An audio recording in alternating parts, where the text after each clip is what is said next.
Olá, seja bem-vindo a mais uma aula de Economia para Engenharia no curso da Unicamp. Lembrando que a gente está estudando o livro do Mankiw, então todo o material que a gente está trabalhando aqui é baseado no livro do Mankiw. Bom, então a aula de hoje, o que a gente vai falar? A gente vai falar de uma parte nova agora relacionada aí aos fatores de produção, né? E aí essa parte de economia do mercado de trabalho.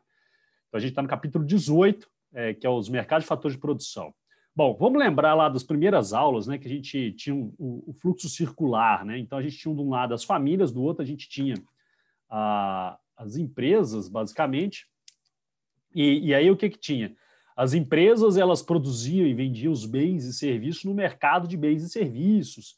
E para quem que ela vendia? Ela vendia para as famílias. Então as famílias, elas automaticamente elas compravam esses produtos e serviços das empresas, né? Então, essa estrutura de mercado de bens e serviços é o que a gente já viu, que tem toda aquela estrutura de monopólio, oligopólio e demais, né? E toda a oferta e demanda, tudo isso que a gente viu, a elasticidade. A gente estava falando de mercado de bens e serviços. As famílias pagam por isso, que gera as receitas para as empresas. Só que agora a gente tem o outro lado da história, né? O outro lado é o quê? O mercado de fatores de produção. Ou seja, as famílias oferecem para as empresas insumos necessários para as empresas conseguirem produzir esses bens e serviços, que são os fatores de produção, que é trabalho, terra e capital, né? Então, e aí, o que acontece? A empresa vai pagar para as famílias, para a sociedade de forma geral, por esses fatores de produção, né? E dessa forma, a gente tem ali o mercado de fatores de produção, que é o que a gente vai ver. Basicamente, assim, pela história econômica, a gente tem três fatores de produção: mão de obra, terra e capital. Há também tecnologia, né? Investimentos das empresas, mas assim, e daí foi descoberto depois, mas a economia tradicional começou com esses três modelos aí: labor, né, que é o trabalho, mão de obra, terra e capital. Então, o que acontece? Primeiro, a gente tem que entender a função de produção, que a gente já viu também algumas coisas. É a relação entre a quantidade de fatores, né, que são os insumos, e a quantidade que eu produzo. Ou seja, pegar o trabalho, por exemplo, um funcionário produz uma quantidade, dois funcionários, outra quantidade, três funcionários, outra quantidade. Só que o que acontece? À medida que eu aumento esses insumos, meu produto marginal ele decresce. Ou seja, para cada um funcionário produz 100, dois funcionários não produz 200. Dois funcionários pode ser que produza 180, ou seja, o segundo agregou 80, né? Ou seja, vai decrescendo no tempo. Então, exemplo aqui, ó, tem a quantidade de colhedores de maçã, zero não produz nada, um funcionário produz 100, dois funcionários produz acima de 150 e abaixo de 200, três funcionários está lá próximo de 250, quatro funcionários ali próximo de 300 e cinco funcionários exatamente em 300. Ou seja, isso é uma curva de função de produção. Ela é inclinada assim, né? Ela faz essa curvatura, por isso que ela é decrescente. Ela não é assim, tipo um exponencial que sobe, né? Ela sobe, mas inclinando para baixo. Ou seja, se a gente pegar aqui um funcionário, ele está produzindo 100. Dois funcionários, ele agregou 80. Então, o total é 180. O terceiro funcionário agregou 60. O quarto funcionário agregou 40. E o quinto funcionário agregou só 20.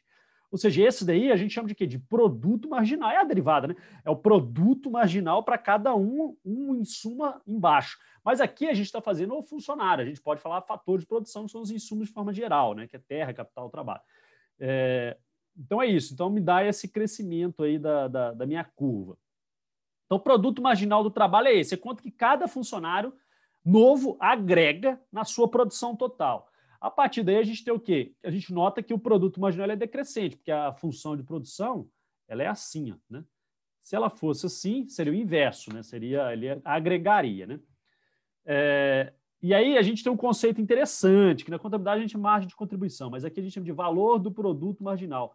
Valor, agora em termos monetários. Eu não vou chegar e falar assim, poxa, um funcionário está agregando 80 maçãs né, que está colhendo a mais. Não, então não é isso. Eu tenho que saber em termos reais, em termos monetários, em reais, quanto que aquele funcionário está agregando. Então eu vou fazer o quê? Vou pegar o produto marginal e multiplicar pelo preço daquele produto. Ou seja, se ele está agregando 80 maçãs, quanto custa cada maçã? R$10, então está agregando R$800 na empresa, em termos de receita para a empresa. Então, colocando aqui, só para a gente ver, ó, aqui já dá para entender tudo. Olha lá. Aqui eu tenho a mão de obra, 0 funcionários, 1, 2, 3. Aqui eu tenho a produção. Então, um produz no total 100. Então, sozinho ele produz 100. Vou imaginar aqui que o preço aqui de cada maçã seja de 10, né? Então, ou seja, dá um total de 1.000.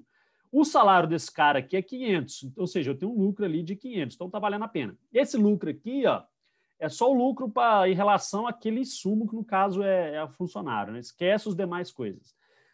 Para 2 funcionários, 180 o total de produção, então ele agregou 80. O que ele agregou, o quê? Vezes R$10, então ele está agregando R$800 ali no faturamento da empresa. O salário dele é 500, então está sobrando 300. E assim por diante. Ó. Então, nota o seguinte, que quando ele agrega, esse caso aqui, ó, esse quarto cara aqui, ó, ele agregou o quê? Foi para 280, ele agregou 40. Vezes 10 dá 400. Olha lá, o quanto ele agrega não cobre nem o custo dele. O custo dele é 500. Ó. Então, assim, aí já não vale a pena, porque, poxa, o lucro aqui de cada um já foi para 100 negativo, ou seja, o que ele agregou não é suficiente para pagar o seu próprio salário, então não vale a pena. Né? Então, dessa forma, a gente percebe que existe a demanda e a oferta aí de mão de obra, né? No caso do trabalho que a gente está falando. E aí, essa demanda, é importante saber isso, por quê? Porque a empresa ela vai contratar até onde? Até o valor do produto marginal. Né? Ou seja, que vai ser igual ao salário do cara. Passou isso, não vale a pena. Então, se a empresa está lá, se ela está com 2 funcionários, ela vale a pena colocar mais um, porque ela consegue aumentar a produção e esse cara a mais vai gerar 600 a mais. Beleza, então vale a pena que o salário é 500. Agora, se ela está com 3, não vale a pena colocar mais um, porque esse cara já não se paga. Ele não se paga seu próprio salário. Então, não vale. Então, ou seja, ela vai colocar o número de funcionários exatamente até o salário dele. Né? Mas aí já não paga. Ou seja, o valor do produto marginal é igual ao salário. O valor do produto marginal é igual ao salário. Decora isso daí. Então, se a curva do valor do produto marginal é a curva da demanda. Então, dessa forma, se eu pego lá o valor do produto marginal, eu vou colocar o quê? Se eu tenho um valor alto, então eu tenho pouco funcionário. À medida que vai reduzindo, a gente acabou de ver, vai aumentando o número de funcionários, vai reduzindo o valor para cada um, até que chega aqui. Ó. Abaixo disso daqui, o cara já não se paga. Então, se eu colocar essa quantidade de cara aqui, ó, vai dar aqui, ó, vai dar esse ponto aqui. Ele não se paga, então, porque o salário dele é mais alto. Ou seja, esse daqui é a quantidade ótima que eu vou colocar que maximiza o meu lucro. Então, a demanda vai ser exatamente naquele ponto do meu valor do produto marginal. E aí essa demanda ela pode mudar, deslocar para um lado e para o outro à medida que a empresa vai mudando outras variáveis. Né? Ou seja, por que pode mudar? O preço do produto. É óbvio, né? Porque se o valor do produto marginal está linkado ao preço, que é quanto cada funcionário agrega de produção vezes o preço do produto muda. Então a curva pode deslocar tanto para cima ou para baixo, de acordo com o preço aumentar ou diminuir. Mudanças tecnológicas. Poxa, mudança tecnológica, põe robô, muda toda essa estrutura do mercado de trabalho, a demanda para o mercado de trabalho. E aí vai afetar essa produtividade, vai afetar o produto marginal para o trabalhador. E a oferta de outros fatores que pode ter e pode interferir nessa demanda.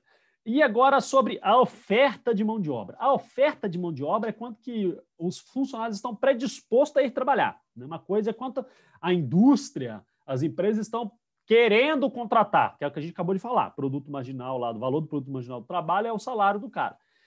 Então tá lá. Agora, quanto que as pessoas estão dispostas aí? Estão dispostas porque existe o trade-off, que é entre trabalho e lazer. Você vai e você pensa 2 vezes. Poxa, vale a pena trabalhar ou ficar em casa? Aí você fala, poxa, paga bem? Paga. Então, é o custo de oportunidade. Então, o salário, ele se torna o quê? O custo de oportunidade. Se o salário for alto demais, passa meu custo de oportunidade, que é meu custo de ficar em casa com meus filhos, com a família, né? Ou no lazer, na praia. Então, a gente quantifica isso daí e fala, não, agora vale a pena eu abrir mão disso para ir trabalhar. Então, quanto maior o salário, mais você abre mão do seu lazer. Né? Ou seja, a curva de oferta ela é linkada ao salário. E o salário, na demanda, é igual ao valor do produto marginal. Então é isso, é importante esses conceitos. Então, o que muda? Essa curva de oferta pode mudar. Por que ela muda? Mudanças nas preferências. A sociedade, com o tempo, ela vai mudando o seu modelo cultural. Né? Então, antigamente, o que acontecia? As mulheres, elas não trabalhavam, elas ficavam em casa, cuidando da família, não sei o quê, porque culturalmente era desse jeito.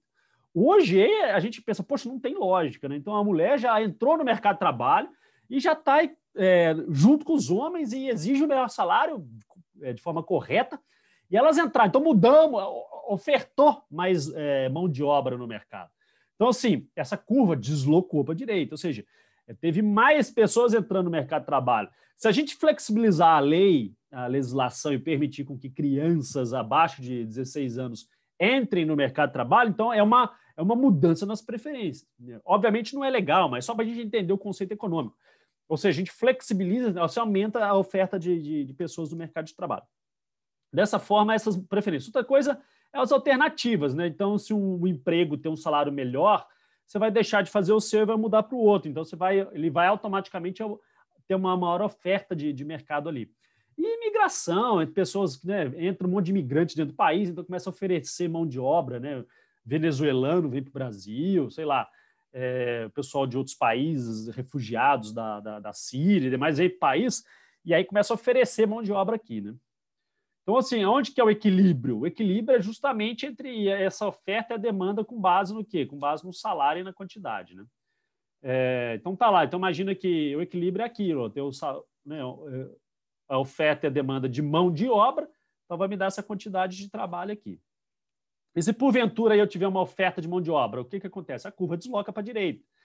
Mais pessoas entrando no mercado de trabalho, mulheres entrando no mercado de trabalho, e aí vou ter mais gente querendo trabalhar. E aí o que acontece na prática? Reduz o salário, porque vai buscar um novo equilíbrio. E aí aumenta a quantidade de trabalho. Então vai ter mais trabalho, mas, por outro lado, os salários ficam menores, né? Os salários de forma geral, porque tem mais oferta. E o inverso, se eu tenho um aumento da demanda relacionado, sei lá, à tecnologia, né? Então o que eu vou ter? Eu tenho um aumento da demanda, a curva desloca para a direita, obviamente, então eu vou ter um aumento do salário e um aumento aí no emprego, né? Bom, então a gente falou, são 3 fatores de produção: trabalho, terra e capital. E os demais? Pô, a terra é basicamente aquele lugar onde a empresa vai se instalar, né? Para isso a gente tem 2 conceitos: tem o preço de compra dessa terra e o preço de arrendamento, ou seja, é o aluguel da terra.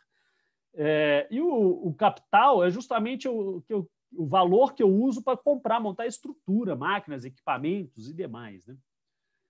Então, ou seja, então esses 3 itens ali, ó, insumo, trabalho, terra, capital, tudo mescla e gera produção. Então, eu tenho que montar a estrutura, eu tenho que ter um terreno, montar a estrutura, isso é tudo capital. Montei estrutura, máquinas, equipamentos, comprei os insumos, tudo capital. Boto o trabalhador lá, mão de obra, e aí eu tenho minha produção, né? Então, qualquer mudança entre um desses daí, eu tenho problema para oferecer produtos no final. Por exemplo, agora na pandemia, a gente está tendo um problema de insumo. A demanda por produtos está alta, a indústria não tem plástico para fazer embalagem, então eles não conseguem. Então, eles não conseguem atender essa demanda porque falta insumo, né, nos seus fatores de produção. Ok, pessoal? Então, espero que vocês tenham aprendido um pouco aí sobre o fator de produção relacionados à mão de obra. Então, até a próxima aula, a gente vai estudar outros conceitos. Abraço!